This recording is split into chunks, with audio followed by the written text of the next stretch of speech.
My husband, Jack, gave Andy Penmark a job. After he got a lot of money from his family, he said to me, "I don't need to stay with you anymore. I'm getting $5 million. I don't need you when I have all that money." His words were cold, and it felt like he was ending our marriage. After being together for a long time, I felt like I was just in his way. But Jack doesn't know yet about the big secret connected to the $5 million he's inheriting. "Mom, is it true that Grandpa is really sick?" My daughter still surprised me with her question. Jack's dad, Ethan, being very sick was supposed to be a secret between Jack and me. Did you hear that from your dad? The only one who could have told Sophie is Jack. Yes, Dad called and said I should give up Grandpa's money. Sophie's words made me worried. Just because of that one phone call, my peaceful life was going to change. A few days after Sophie's call, Ethan passed away quietly. Since I got married, I've lived with Jack's parents, and I've always been there to help them when they were sick. It's been 5 years since Jack's mom died, and now we got the news about Ethan. The funeral went smoothly, but just when I thought things would calm down, my husband's behavior changed a lot. "Why is this place so dirty? Have you not been cleaning properly?" Jack keeps pointing out tiny bits of dust and small stains. "I'm sorry, maybe I missed it." "I'll clean it right now," I respond. "This place doesn't look clean either." "Are you sure you clean every day?" he questions. "Yes, I clean like I always do," I reply, feeling confused and hurt. Even though I clean like usual, I don't understand why Jack is so mad. But it seems like it's not just about cleaning. "Why did you make this?" "I wish you'd think more of how it tastes when you cook." He criticizes my cooking. It's tough when the meals I put effort into get criticized one by one. Even the dishes he used to love are now not good enough. I think to myself, "Is something bothering you lately?" I finally ask, but it seems to make him even more upset. There's no point to denying it. "Honestly, the food you make isn't good. I've been putting up with it because my parents never complain, but I've always thought it lacked flavor." Jack's words hurt me deeply. It was the first time he's criticized me so harshly. When Jack was this upset, I knew saying anything would just make it worse. I reflect. My mom always cleaned and did laundry perfectly, and when she cooked, she put so much care into it. You're nothing like her. I've been patient, but I can't take it anymore. He compares me to his mother and criticizes me. It's hard to believe he always thought my cooking was bland. Tears start to flow. "Do you think crying will change anything? Your tears don't mean anything now." "Don't cry in front of me." He dismisses my emotions. "Everything lately just feels so hard," I murmur. After he said that, Jack suddenly got up and left the house, slamming the door. "Jack, where are you going?" "Please come back," I plead, but he didn't seem to hear me. My head was spinning, trying to understand a sudden change, unable to grasp what had just happened. Until a few months ago, we were a close couple, sharing everything, holding hands, enjoying the little things in life together, and facing small problems as a team. I couldn't understand why we had grown apart. Then I remembered what Sophie had said during our call. It's about Grandpa's inheritance. Sophie's voice sounded unsure. That night, Jack came home much later than usual, and I didn't get the chance to ask him about it. Was something going on? Maybe Jack had learned something about the inheritance and didn't want to talk about it. I tried to talk to Sophie about it. Why are they talking about the inheritance while Grandpa is still healthy? She had her doubts about Jack and told me she had shared them with him. If things stay the same with the inheritance, I'll get everything. Considering Sophie, I think this is the best option. Remembering how Jack had been distant with Sophie lately, I started to have doubts. The thought of Jack taking all the inheritance and leaving me behind made my chest feel tight, and tears filled my eyes again. In my sadness, I noticed the sounds around me more vividly. Just as the room went quiet, the phone suddenly rang loudly. I didn't feel like answering it, but it could be important. Looking at the caller ID, I saw Jack's name, the same Jack who had left earlier. I felt drained, but I didn't want to face any consequences for ignoring the call, so I reluctantly picked up. "What are you doing? Don't make me wait." "I don't have much time," he said in a commanding tone that caught me off guard. He could be stubborn sometimes, but he wasn't the type to yell without a reason. Feeling surprised by his sudden change in behavior, I let out a small sigh, hoping he wouldn't notice. "What's wrong? Is something the matter?" "I wanted to talk to you about something." "I'll be home soon. Stay there and wait for me." Jack's voice sounded colder than usual. Lately, I just replied with a quick okay and hung up. When I looked at the clock, more than 3 hours had passed since Jack left. I had been crying so much, feeling confused and hurt that I hadn't noticed the time passing. After a while, I heard the door open and Jack's footsteps. A sweet smell, a body wash we didn't have at home, drifted from him. That unfamiliar scent made the pain in my chest worse. "I'm going straight to work. I want to end our relationship. As a thank you, I'll give you $220,000. His words confirmed my worst fears. Even though I had feared it, facing this reality was still shocking. I felt like I couldn't cry anymore. "I'm tired of you not taking care of things at home. I want to live peacefully as I get older." Linda had also hoped for a peaceful old age, but it seemed like Jack was the one ruining that dream. "Why?" My words trailed off as I tried to find something to say. Jack looked at me with a smug smile. Then suddenly, Jack's phone rang with a loud ringtone. It was a tone I didn't recognize, different from his usual one. To me, it felt like the strange sound hinted at communication from someone specific. "I'm sorry, but I haven't finished my earrings yet." Linda sensed a hint of softness in Jack's voice, different from his usual tone towards her. It felt somewhat gentler and more personal. Plus, with the sweet scent of body wash lingering in the room, the unfamiliar ringtone from earlier, and the change in Jack's demeanor, it all hinted at something he might be hiding. "I knew it," Linda whispered quietly so Jack wouldn't hear. His affair was becoming too obvious. Considering the inheritance he might get soon, the alimony might not matter to him even if his cheating comes out. After finishing his call, Jack looked at Linda with cold, emotionless eyes. "My plans haven't changed. I need you to sign this document. I'll be in touch later. Make sure it's signed by then. I won't be coming back to this house. Remember, this house is now yours." Without saying another word or even looking at her, Jack headed towards the door. What did our 40-year marriage mean? A few days later, Linda found herself at a lawyer's office, gathering information about Jack's actions and inheritance. She explained everything to their daughter Sophie. Sophie's expression changed. It was painful for Linda to admit their mistakes to their daughter, but Sophie, out of love for her mother, cried, and then resolved to confront Jack. She even introduced Linda to a lawyer to help them through it. "Hello, I'm Robinson. I'll be handling your case." "I'll do my best to support you," said the woman named Robinson sitting across from me.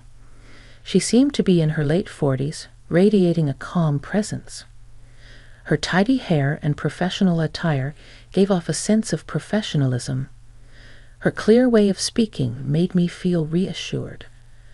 "I'm Lily Johnson. I'm sorry for reaching out to you so suddenly. I'm a bit nervous since it's our first meeting in these circumstances," I said. "That's okay. Sophie has already given me some information. She briefed me on the situation so I can discuss it with you calmly," replied Mrs. Robinson. After researching and gathering information, both by myself and with Mrs. Robinson's help, we confirmed some facts. My husband doesn't have any siblings, so as Sophie gives up the inheritance, the big fortune, around $5 million, will all go to him. Also, he started an affair with a woman named Jennifer at a bar they visited, and it seems the relationship lasted about 6 months. I was curious about what happened between her and my husband, I admitted to Mrs. Robinson. During our joint investigation together, we uncovered an important fact that my husband might not know yet. Linda, how do you intend to proceed from here? Mrs. Robinson asked me gently, her eyes soft and understanding. Thank you from the bottom of my heart. I deeply appreciate it, I replied, smiling gratefully at her. After paying the fee for the procedures and exchanging a few words, I quietly left her office. 5 days later, I got a call from Jack on my cell phone. He suggested meeting at a quiet cafe. I arrived a bit early, and the cafe was surprisingly empty. The owner welcomed me warmly and said I could sit anywhere. I chose a seat by the window to enjoy the peaceful view outside. After a while, the bell on the door rang, and I saw Jack and his new girlfriend Jennifer walking in. When Jack saw me, he smirked proudly. Are you ready for the divorce? He asked bluntly. I was taken aback by his first statement. It seemed like he was convinced he was in control of the situation. Is this your new partner? I hadn't expected him to bring her to such an important discussion, and I was surprised by his decision. I wondered if he was still the man I once loved deeply. Had he changed because of his cheating, or was he always like this? I couldn't tell. You're Jack's wife, right? I'm Jennifer. I've recently started seeing him, she said, suddenly smiling. I couldn't quite understand the meaning behind her sudden smile. I've heard a lot about you from Jack.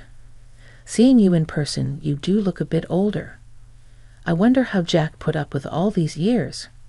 I feel a bit sorry for him. Jennifer seemed to take great care of her appearance.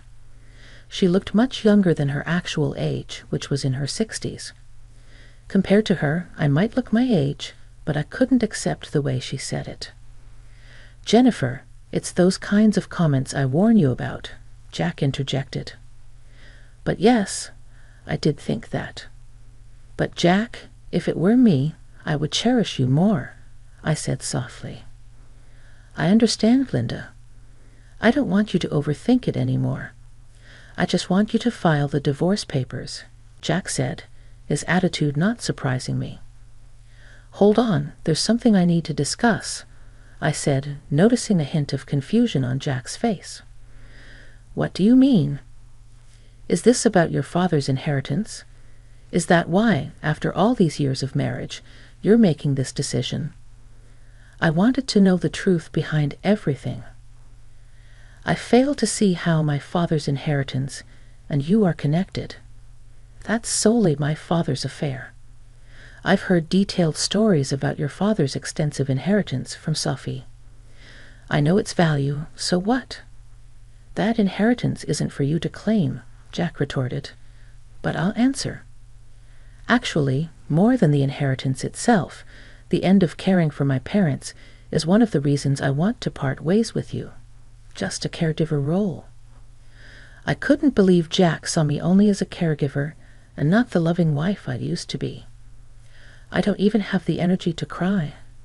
Can we speed this up, Jack? I want to start our new life. Besides, have you still not let go of anger and sadness? Hit me in waves, my hand trembled as I took a deep breath and pulled out the divorce papers. But my name isn't written yet. The situation isn't suitable for me to hand them over. You remember promising me the house and money, right?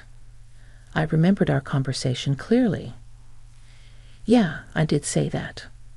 I'm a man of my word, so I plan to give you the house and money. You say you're kind, but a truly kind person wouldn't just use their wife as a caregiver and then abandon her. So, demanding rightful compensation of $30,000 and the rights to the house," I said firmly. "What compensation? When we talked about money, it was supposed to be $220,000. You always nitpick at the very end. Your attitude of trying to pay me the absolute minimum is so obvious. But the difference of $10,000 means a lot to me," Jack retorted. "So, I think $30,000 as compensation is fair. Your girlfriend is Jennifer, right? I thought of claiming from her too, but instead, I want to settle for $330,000. And I intend to sign the divorce papers right here in front of you." Jennifer unexpectedly commented first, suggesting that $330,000 would be okay. "Jack, pay it if you're satisfied with it," she added. With Jennifer's statement, Jack finally agreed to the alimony of $30,000. Now we need Jack's signature on the land title change document Mrs. Robinson prepared and the notarized alimony agreement, I said calmly, surprising Jack with my preparedness. We lined up our seals at the designated spot, and Jack smiled as if he anticipated something. "So, Linda, will you sign the divorce papers right now?" he asked. "Understood. Here's the divorce paper," I replied, carefully writing my name and firmly stamping it. Jack couldn't hold back his laughter and laughed out loud again. "With this, you and I no longer have any relationship. Also, I have something to tell you. Actually, I'm set to inherit $5 million, so I didn't need someone like you. Thanks for the divorce. What a foolish ex-wife you had, letting go so easily for just $30,000, Jack sneered as I left, followed by the loud laughter of Jack and Jennifer echoing. I hurriedly left and headed to City Hall. My only goal now was to complete this procedure as quickly as possible and sever ties with the two of them completely. They might be laughing happily now, but I wondered how long their happiness would last. A month later, I sold a house I received from Jack, prepared for a new life, and decided to live near my daughter Sophie, who planned to start her life near her husband's parents' home. Despite my concerns about Jack's mother living nearby, Sophie's husband warmly welcomed me and was always considerate, which reassured me greatly.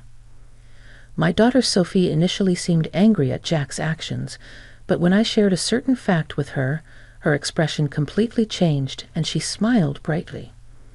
I had a hunch that Jack would soon realize my plan. As evidence, I deliberately didn't change my mobile number. The day my intuition became reality came sooner than expected.